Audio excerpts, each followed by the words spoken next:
was given a Pokemon escape room to solve by my friend SmallAnt. I'm plopped into a custom world with limited resources and tasked with the goal of finding my way out. In the middle of the map lies a Pokemon Center. There's a tree to the right and a grass patch farther across.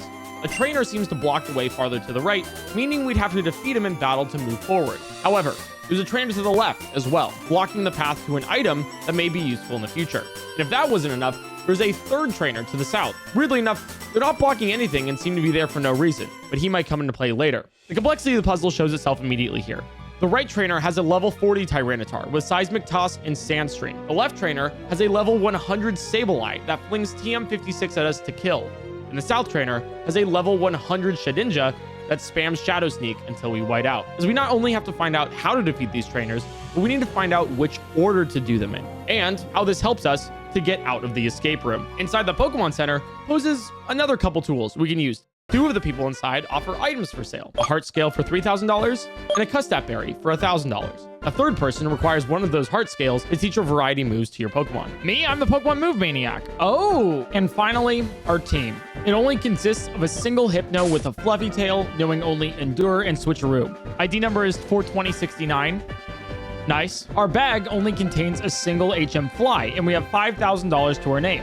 So, how do we solve this?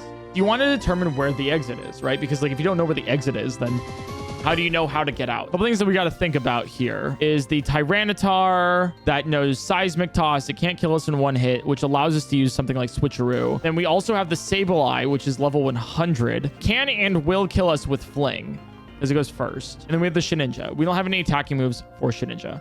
Now, I want to get Fling, because Fling is, right now, the only attacking move that we can do for the Shedinja. The thing with escape rooms, and the thing that makes Pokemon escape rooms really, really cool, is that you have a bunch of locks. Let's find the keys for specifically those locks. So let's commit immediately. The berry right here, the Custap berry, gets to move first in just one pitch, which means that we could probably move before the Sableye. Let's get one.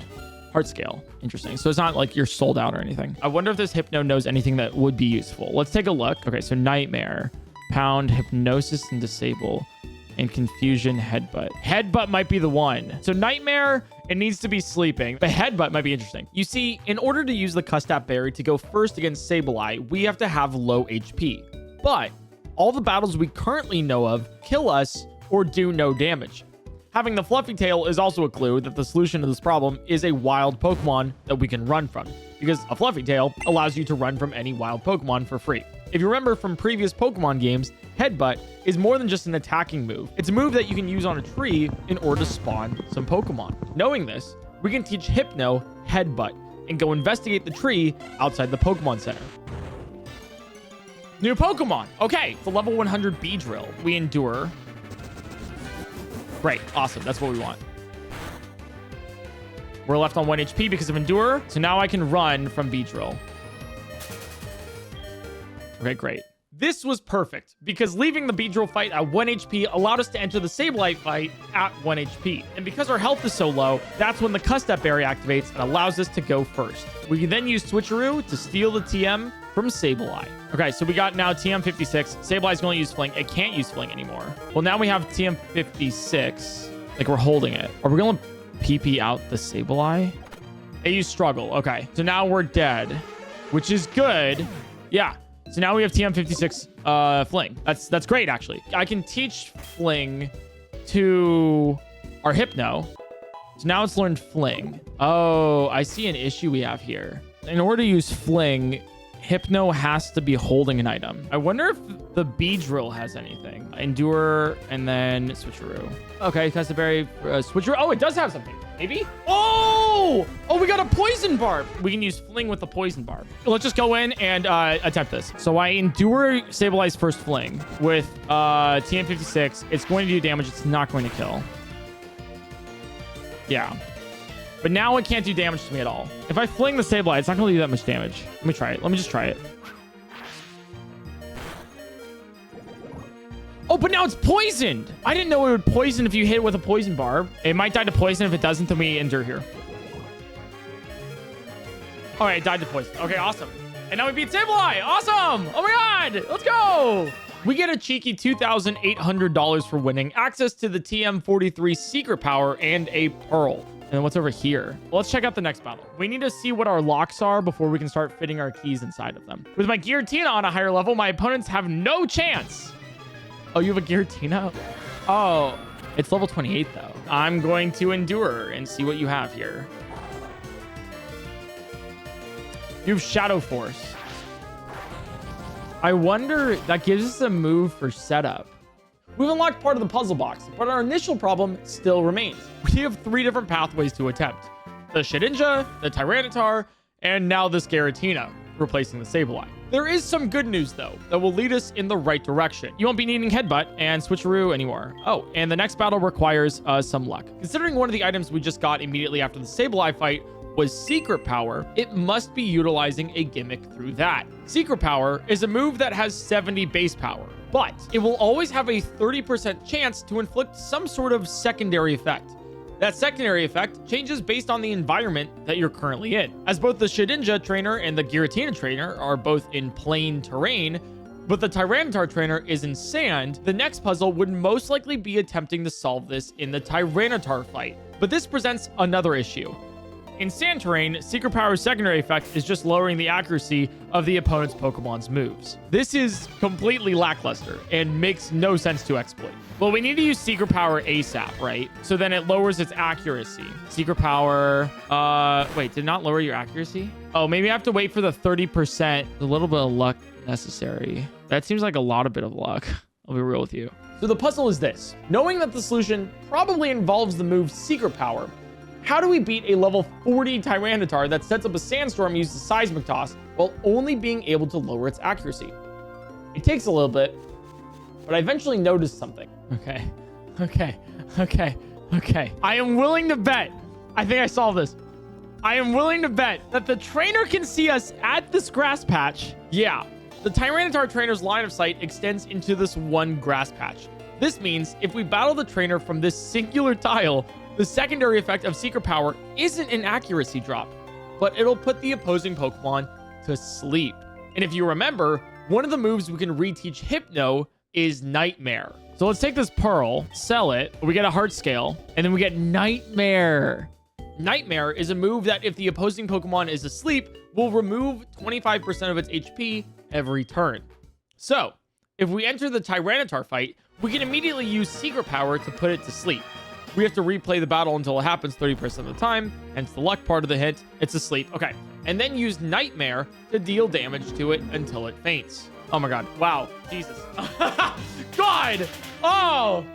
Oh, I think we did it. I think we did it. Oh, this is such a cool escape room. Oh my god. Yeah! We got the Tyranitar! After the battle, our Hypno levels to 22, and we gain $960 and access to a new area with a mysterious guy. Let's see what you got. What do you got, old man? I'm the move deleter. Oh. How many if you force your Pokemon to forget some moves?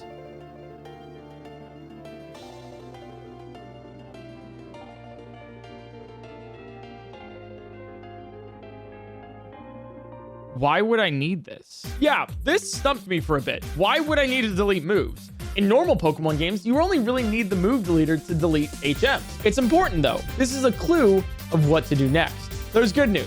We no longer have to choose between 3 different trainers to try to solve. We only have the Giratina trainer and the Shedinja one, and commonly in escape rooms, you need to finish all of one segment before you move on to the next. It was pretty easy to guess which one was next, the Shedinja. So here's what we're working with. This is a level 100 Shedinja that only knows the move Shadow Sneak. Shedinja is a special type of Pokemon with its own special ability, Wonder Guard. Wonder Guard only allows super effective type moves to hit Shedinja. Normally, this would be completely overpowered, but Shedinja is a Pokemon that only has 1 HP, meaning if you can hit it, you'd be able to feint it immediately. The issue with this fight, however, is that it constantly uses the move Shadow Sneak.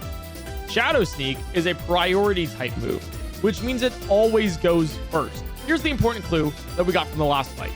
Our Hypno grew to level 22. While not significant at first glance, it becomes strange upon battling any other Pokemon with it. But I think we just keep... Oh, you know what? No. Are we above like our badge state now, technically? That's right. The escape room puzzle is dealing with some weird overleveled badge shenanigans. Remember that one piece of dialogue that you probably skipped when playing Pokemon for the first time after you got a new gym badge? Yeah, the game mentions that your Pokemon now up to a certain level will obey you. This is a niche mechanic that Pokemon introduced so that your friend Doug from down the street couldn't just trade you a level 100 Charizard to sweep the whole game with. If you attempted that, the Charizard would refuse to move in battle and do a whole litany of things, possibly paralyze itself or even go to sleep. It just so happens that our Hypno here is considered a similarly traded Pokemon. And because we have now leveled it past that obedience cap, it refuses to do exactly as we tell it. It's complicated, I know, but abusing this mechanic is actually how we can beat this impossible Shedinja. And conveniently, it's how we use the move deleter as well. Since our Hypno no longer obeys us, rather than use its ordinary move when we ask it to, it has a couple of options it can choose from. It'll either not attack at all, use a different move, go to sleep, or damage itself. We're interested in the second option, using a different move. Why? Well, it has to do with priority structures. Super easy to understand. Moves that, quote, always go first, some go first. For example, Quick Attack has a +1 priority, where Fake Out has a +3 priority. This means in a battle between two Pokemon that use Fake Out and Quick Attack, Fake Out will go first. In the case of Shedinja's Shadow Sneak, that move only has a +1 priority. There's good news. We actually do have a priority move that's faster than Shadow Sneak. Endure. The bad news, it doesn't do any damage. And if it did, Normal type isn't super effective against Shedinja, so it wouldn't hit anyways. You might see where I'm going with this though. Circling back to badge obedience, I said we wanted Hypno to use another move when it disobeys. Specifically, we want to use the move Endure with +4 priority, and then have Hypno disobey and use the move Fling instead. This is why we need the move deleter, to delete every move except for Endure and Fling, so it increases the chance that Hypno uses Fling after attempting to use Endure rather than some other move. The item we fling is hilariously a Custap Berry that we bought beforehand. Took us a little bit, but I think we got there. All right, so we fight, we endure, we ignore orders, and we use Fling, which then we fling the Custap Berry that we're holding in order for us to kill the Shedinja. Yes! That's so cool. Little did I know, though, there was actually more to the fight afterwards. The last time you'll need that Hypno. This was the hint finally given to us after defeating the Shedinja trainer. We'll endure this. Memento. Oh, and then it died. Okay. Yeah, that's fine. Here's a badge, I guess. Okay, so nice. We don't need the Hypno anymore. So, naturally, I go to the Giratina trainer and attempt to beat it with the Hypno. Do I just Psybeam this? No, you still go first.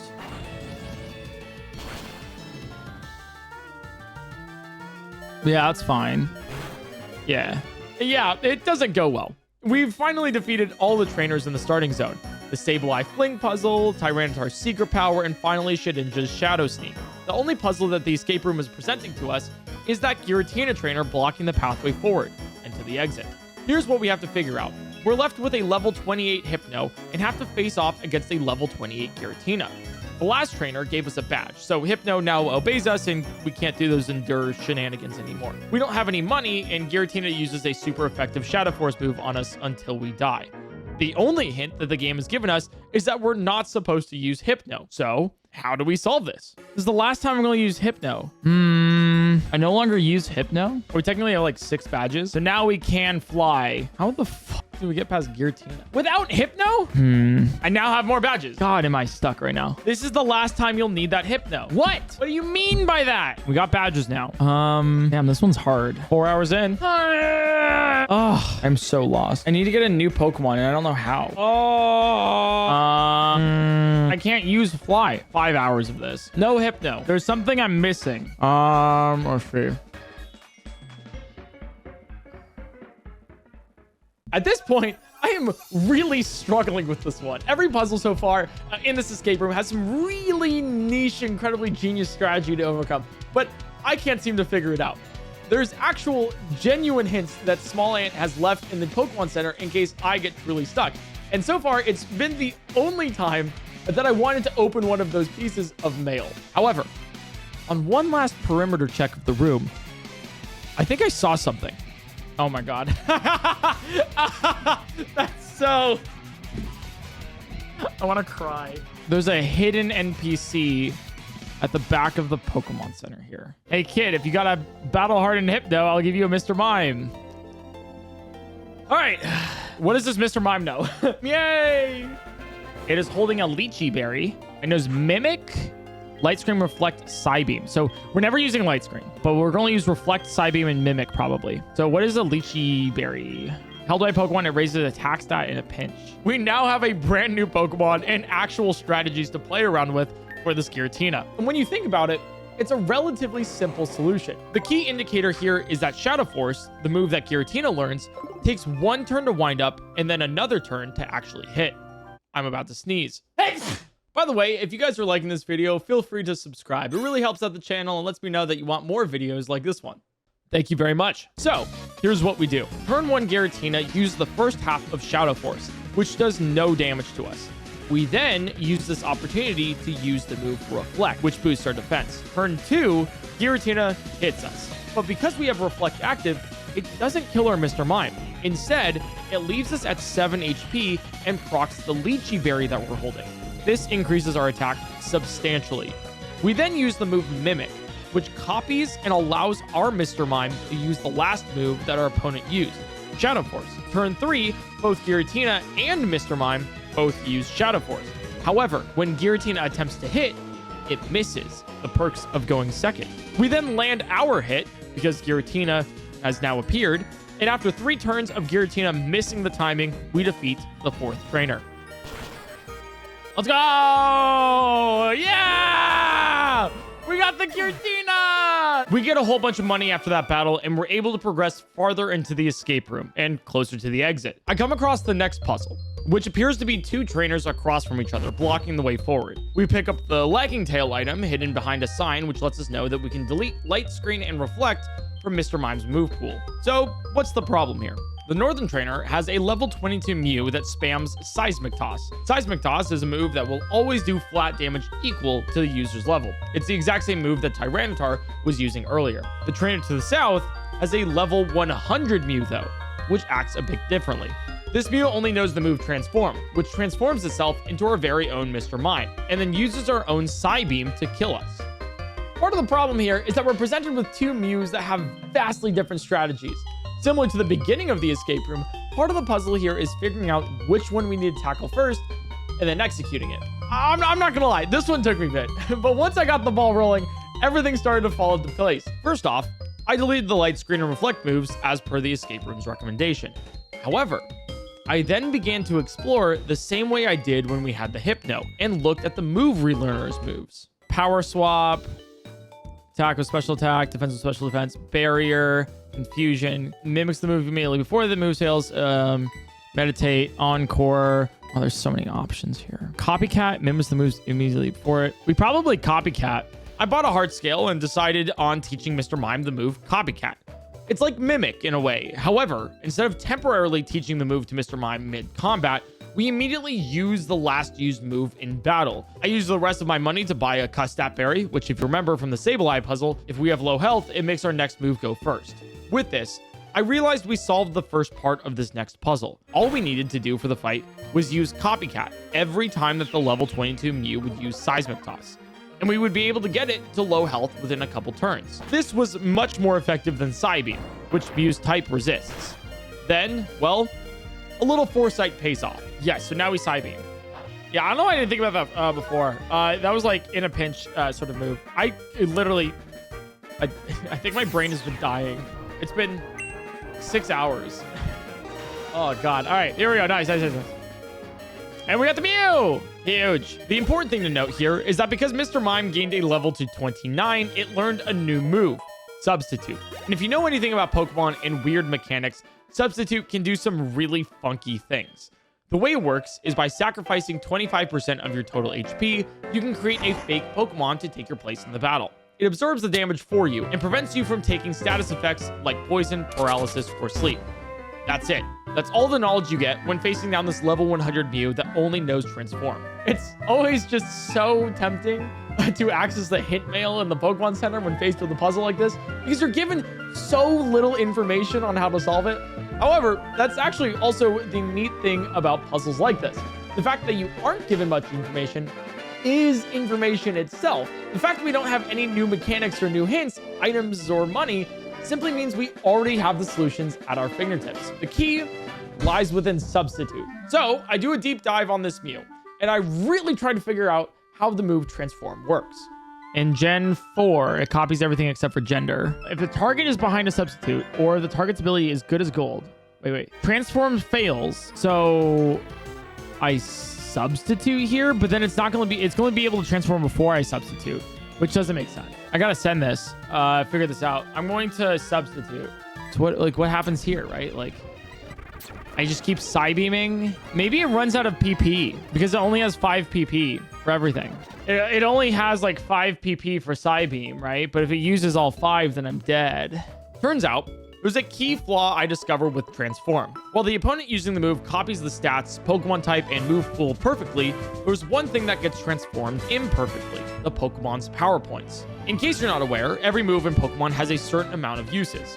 When you run out of those uses, you can't utilize that move anymore. And this is the foundation in which I will build my glorious strategy upon. You see, rather than copy the amount of power points my Mr. Mime has, it only copies 5 power points of each move. And what happens when all your moves run out of uses? Your Pokemon struggles. No, literally, it uses the move Struggle. This is a 50 base power move that will always deal 1/4 of the user's HP in recoil damage, ensuring that if you run out of your moves, your Pokemon will eventually meet a swift end. After realizing this, the puzzle pieces fell into place, and I came up with an insane thought. What if I delete all my moves except for Substitute? Once it's done using all 5 substitutes, it's going to struggle, hit itself, and then I'm going to be able to still survive after using all these substitutes. I immediately head to the move deleter and delete every move of Mr. Mime's except Substitute. This way, not only will the Mew not be able to deal damage to me with no attacking moves, but when it eventually starts to struggle, I'll have a substitution of my own to protect me. I give Mr. Mime the Lagging Tail item, which ensures that my Pokemon will always go second in the fight, and I attempt my insane strategy. God, this is so cool. Here we go. Transform into Mr. Mime. Okay, so now we use Substitute. We have the Lagging Tail, so we'll always go second. So Mew use Substitute, first Substitute, second Substitute, 3, 4. This is the 5th Substitute that Mew's using. Right, so now Mew doesn't have any substitutes, and it should struggle. And so now we're going to use Substitute after Mew. So Mew uses Struggle, hits our substitute down, and then Mew takes recoil damage. God, this is so cool. But then, because we already used Substitute before and we're holding the Lagging Tail, it ensures that we go second. So we make another substitute. So then, when Mew struggles again, then it hits our current substitute. Right? So now we're going to be at a quarter health. We do the same thing. What? We use one more substitute. We have just enough HP to use one more substitute. Mew uses Struggle again, gets rid of our current substitute. Mew takes the recoil and is dead. Awesome! Yes! I have cooked here. Ah, God. 6.5 hours. I feel it. We're nearing the very end of the escape room. Quite literally on the path to victory. And I'm going to tell you right now, I didn't get this hint on the sign. If you need a hint, take note of the next Pokemon's gender. Okay, cool. Don't worry. I'll spell it out for you afterwards. We're nearing the summit of the escape room. The only thing stopping us is this Joker. No, literally. He is one. With Grumpig. Interesting. Okay, well, so take a look at the genders, which is male and female here. I only have Substitute. What else am I supposed to be doing here? All right, Trick. Switch items with the target. I obtained a Toxic Orb. And I'm badly poisoned. What does gender have to do with this? This is the crux of this next puzzle. Grumpig only knows the move Trick, which swaps its held item with ours. The thing is, Grumpig's item is a Toxic Orb, which badly poisons the holder at the end of the first turn in battle. Somehow, some way, by only knowing the move Substitute, I'm supposed to beat this thing. So, like what I did on the Mew puzzle, I scour the Pokemon wiki for any clue or vulnerability I could find in the move Trick. All right, so let's see if Trick has anything to do with gender. Trick fails if neither Pokemon has a held item. He's just a wild Pokemon. That's not true. The target is behind a Substitute, so maybe it has to do something with that. But we have to go first with Substitute, and there's no way we can go first with Substitute. The target has Sticky Hold. We don't. Either Pokemon are holding an E-Reader Berry. Male, except in the Japanese version of Pokemon Ruby and Sapphire. Male? Trick fails if either Pokemon is holding mail. Do we use one of the hints in the mailbox? Would you like to do with readme mail? Give. I want to give the readme mail to Rocky.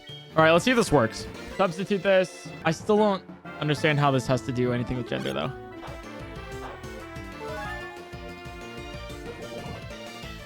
Nice. It failed trick, so it toxic orbed itself. And then I keep doing substitute. Did I miss something about gender? Our Mr. Mime is female. The Grumpig is... Okay, that's stupid. The Grumpig's male. Respect because it's creative. There we go. And we got the Grumpig. We are level 31. You were not fooled by my tricks. I was. No, Juggler Horton, I was. And with that victory, that brings us to the very final part of this escape room. The last puzzles that I have to solve to leave it once and for all. Let me give you a little layout of what we're dealing with here. It's a lot, but bear with me. It's some of the most insane Pokemon gameplay you've ever seen. And it's not for the reason you think either. In the center of the mountain is a Pokeball, which contains a Magnemite. It's holding a Roap Berry. We'll get to that. And it knows Endure, Torment, Recycle, and Fling. Next to the sign that lets us know that this is the final puzzle is an Oranberry. The man to the other side of the sign wants to trade a Magneton for a Natu. And the most glaring and obvious part of this mountain are the two double battle trainers on the left and right side of the area. The right trainers have two level 1 Shellos, which both use Substitute and Struggle until they die. Afterwards, a level 80 Ghastly is brought out, which then uses Surf to knock out both of my Pokemon. The left trainers have a similar story. They also send out two level 1 Shellos, which both immediately use the move Memento. That move sacrifices themselves in return for sharply lowering both Mr. Mime and Magneton's attack stats. A level 100 Tentacruel is then brought out, which uses the move Acid to knock us out as well. I'll be completely honest with you guys. After 7.5 hours of brain-melding Pokemon puzzles, I was tired. Not only was this the absolute hardest puzzle that I would have to solve, but it was a dual puzzle as well, with double battles to boot. Similar to the very beginning of the escape room and the two Mews, not only do I have to solve the puzzle, but I have to figure out what order to do it in. 8 hours pass, and I come up with quite literally the worst solution yet. Magnemite evolves into a Magneton at level 30. Hear me out. We get 1 XP per Shellos. So, all I need to do is battle 1,305 Shellos. 6 Shellos, actually, rounded. And then we get a Magneton, and then we win. That's definitely not the way to do it, though. Part of me wants a hint here, so I'm going to use the mail. I'll show you my Grumpig strategy. Go, me. Wait, what? I'm going to ask SmallAnt. We DM back and forth since something was off with my copy of the game. For some reason, one of the hint mail was missing. Can you show movesets real quick? Yeah, I got you. The Mr. Mime just says substitute. You wiped all your moves. Yeah, that's how I dealt with the Mew. And then it dawned on him. He asked me one question. Did you get a pearl at some point? Yeah, I sold it. Oh my God, you got an old version. Oh. Man, you gave me the old version. The puzzle I've been trying to solve for the past 2 hours was actually genuinely deemed impossible. It was an earlier build that was still being worked on, and somehow I was given the outdated copy. He sent me a screenshot of his desktop. One folder says Pokemon Escape Room. The other folder says Heart Gold Soul Silver Escape. I mean, come on. Obviously, the real one is in this folder, right? We laugh it off since it's incredibly funny that not only was I trying to solve an impossible copy of the escape room, but that I actually also managed to solve it. I found an alternate win condition for the Mew. Technically, I did escape from the confines of the mastermind. We got the fixed version here. So, in this version of the game, Mr. Mime not only has Substitute, but also Mimic and Copycat as well. And now I have 2 extra moves that I apparently should have had. This changed. You only need to delete Psybeam for that last fight. Make sure you didn't delete anything else. Give me a second. Let me give you the rundown on how to actually solve these puzzles at the end, because I still needed to figure out how to do them, and these strategies will blow your mind. We start by giving Magnemite the Oranberry and Mr. Mime the Roap Berry before entering the left doubles battle. Mr. Mime sets up Substitute, while Magnemite uses any move. It doesn't really matter here. Both Smeargles, they're Smeargles now, use Memento and die. And now the shenanigans of the battle start. Tentacruel uses Acid on Mr. Mime's substitute, allowing Mime to live, while Magnemite uses Torment on it. Torment is a move that prevents the opponent from using the same move twice in a row. So, next turn, Tentacruel is forced to use any other move. In this case, the only other move it knows is Barrier, so it's forced to use that. While Tentacruel uses the useless move Barrier, Magnemite uses the move Endure, while Mime uses Mimic to learn the Endure move itself. It's the same strategy that we used during the Giratina fight, and shows how well thought out this entire escape room was. Now the stage is set to do some odd tactics. Tentacruel uses Acid, which attempts to hit both Mime and Magnemite. Since Mr. Mime now knows Endure thanks to Magnemite, it'll survive the hit on 1 HP. Then, this procs the Roll-Up Berry that Mr. Mime was holding. A Roll-Up Berry, when its user is hit by a special attack, the attacker will lose 1/8 of its max HP. Magnemite, in that same turn, uses Fling to chuck its Oran Berry at Mr. Mime. This heals our Pokemon, ensuring that it can endure again on the next turn, since that move fails when you're at 1 HP. Now you might be asking, PointCrow, you've used up both of your precious berries, overwrote your Mimic slot with Endure, and you've only done 1/8 of the Tentacruel's HP. Now what? Tentacruel uses Barrier since it's still tormented. Magnemite then uses the move Recycle. This allows the user to recover a held item that was previously consumed in battle. So, my Magnemite now regains its Oran Berry, ready to fling again. Mr. Mime, similar to what we did in the level 22 Mew fight, uses Copycat, which copies the last used move in the battle. By doing this, Mr. Mime also regains its Roll-Up Berry, ready to deal damage again when hit with the Acid move. Tentacruel then goes down with a creative thud. And it kills the Tentacruel! Oh my god. We got the level on Rocky, and Rocky now knows the move Recycle. Huge. And then Magnemite is going to evolve. I hope your Magnemite was able to evolve, and I hope your Mr. Mime leveled up. And they did both. It took a while, and it took way too much brain power, and it took an entirely separate save file, but we did it! We have one more battle to go, and that's the Ghastly with Surf. All right, here we go. Magneton. Yes, I'll trade the Magneton for a Natu. So, we've finally come to this. The last battle. The last trainers of the escape room. Once we've solved this, we're able to escape. We already know the plan. Beat the trainers, evolve the Natu into Xatu, and then teach it HM Fly to leave the region. Let's see what I'm working with. This new Natu is holding a Pitaya Berry, which raises the user's special attack when at low health. It knows the moves Psychic, Endeavor, Roost, and Pluck, all of which are extremely gimmicky. Our Mr. Mime learned Recycle on its level up last battle. Maybe not as gimmicky as defeating those Shellos a couple thousand times, but strap in because it took me around an hour to figure out what we need to do here. Here's what we're dealing with.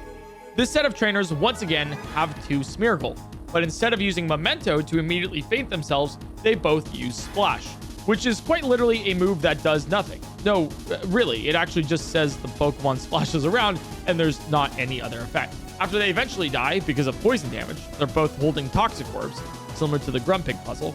The trainers send out a level 80 Ghastly, which promptly uses the move Surf to knock out all the Pokemon on the field. It seems odd to deal with at first, since we don't have the weird Roll-Up Berry strategies that we did before, but with some quick thinking, this puzzle becomes a delicate dance of drugging up our Natu until it has the power to kill a god. First, we give a Pitaya Berry to Mr. Mime, and strangely, give a Custap Berry Natu. This one will be important later. The first turn of the battle, we do setup, similar to the Tentacruel fight. However, because the Smeargles are slowly dying to poison, we have some time to do a whole bunch of things before Ghastly comes out. We have Natu use Endeavor, and Mr. Mime mimic it so it can use the move. Endeavor is a very zany move that makes it so the target's HP is equal to that of the user's HP. Then, we have Natu use the move Pluck. Not on Smeargle, but on our own Mr. Mime. Pluck is a move that does damage, yes, but it also has the neat secondary effect that makes the user eat whatever berry the target is holding. In this case, our Natu eats the Pitaya Berry that Mr. Mime's holding and gains a nifty special attack boost. Mr. Mime then uses Recycle to regain that berry, similar to what we did during the Tentacruel fight, with the Roll-Up and the Oran Berries. There is One problem, though. If we pluck enough times, Mr. Mime will faint from Natu's damage. So, every other turn, Natu uses the move Roost, which restores 50% of its HP. Mr. Mime then uses Copycat this turn, so it also uses the move Roost. Essentially, Mr. Mime is the Pez dispenser that Natu is using to unfairly qualify at the Olympic trials. We do this twice, noting that our timer of setup is almost over, since the Smeargles are almost fainted. For the third round of Pluck, Mr. Mime uses Substitute instead. This gets its HP down as low as possible without fainting it. You'll see why in a second. Natu then plucks Mr. Mime one last time, while Mr. Mime uses Endeavor on Natu, bringing it to also extremely low HP. You might see where I'm going with this. The Smeargles faint and Ghastly is brought out. However, because Natu is at extremely low HP, it immediately eats the Custap Berry on its turn, something we learned in the very first puzzle, the escape room, bringing it all together. This means that Natu goes first in battle, and after its special attack was boosted 3 times over the course of its battle thanks to the Pluck Pataya Berry strategies, the Psychic move it uses should be enough to kill the level 80 Ghastly. Oh, I did it right! Oh my god! Oh my god, we did it! Oh my dear god! And Billy grew to level 31, which means it'll evolve into a Zatu, and now we can teach it fly and leave! Alright, let's teach fly to Billy, and now, in order to escape from the escape room, I'm assuming we use fly. Yes. And we go to New Bark Town. It's been real. What a journey.